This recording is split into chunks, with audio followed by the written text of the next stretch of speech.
Okay? Alright. Alright. 5 precepts. Don't think we'll need to go into that. War and peace. No, I don't think we'll have time for all of that. May you all be here like that. Okay.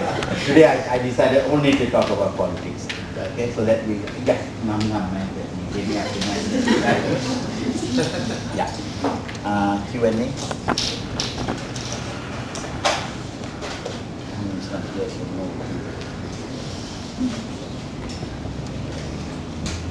Question time. Please ask questions from Uncle Vijaya.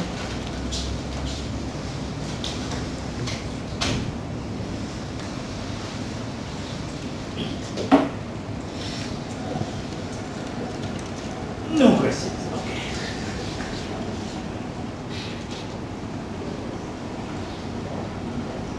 No ISA here. Yes. Today you mentioned about Sri Lanka, about the politics. Yes. How you see this Buddhism today? Yes. Yes. You see, Buddhism in Sri Lanka particularly has been very much a part of the people. So nationality and religion have come very close. All right. And in the past, even during King Dutugamunu's time, Buddhist monks have been involved in government, mainly and in Thailand and in Myanmar also, the Theravada countries. Monks and have been. For a long time, they tried to stay away. What happened was, same thing in Myanmar, the corruption of the politicians. They are terribly corrupted. So corrupted that somebody had to step in.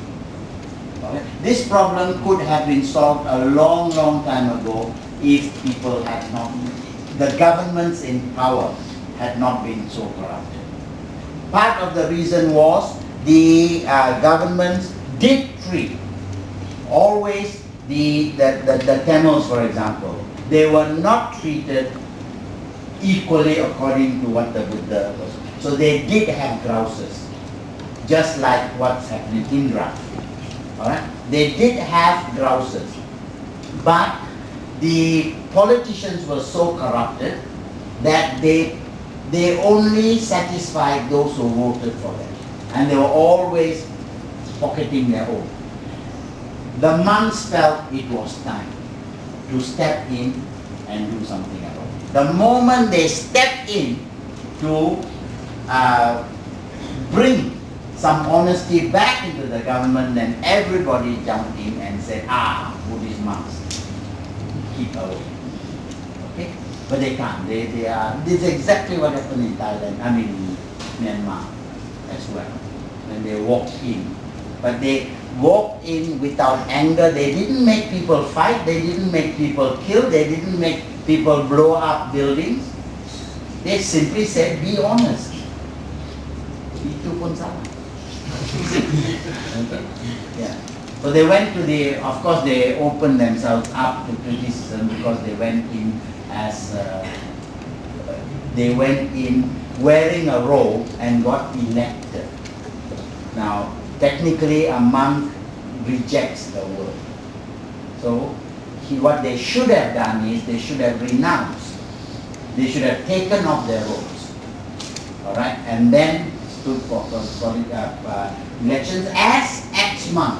One guy who did that is Sulak Sivarasa. Sulak Sivarasa is about 70, 80 years old now. He used to be a Buddhist monk in Thailand. Alright? He found a lot of things wrong with Buddhism, with Thai politics. So what he did was, he gave up the robe. And now he's a lay person with Buddhist monks training, with the authority of a Buddhist monk, but he's not a monk. And now he's in jail because he criticized the king. He feels that the biggest cause is the king. The monarchy is out of date in Thailand, he feels. So for that, for insulting, was jailed. Sulap Sivarasa. He came here. So that's the option. That's a mistake they made in Sri Lanka.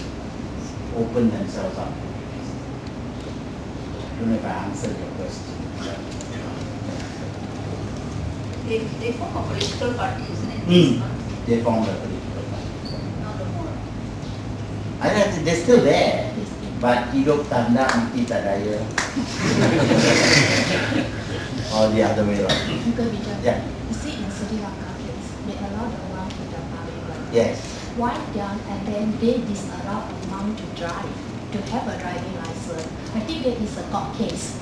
And then one of the monk is fighting to have his driving license.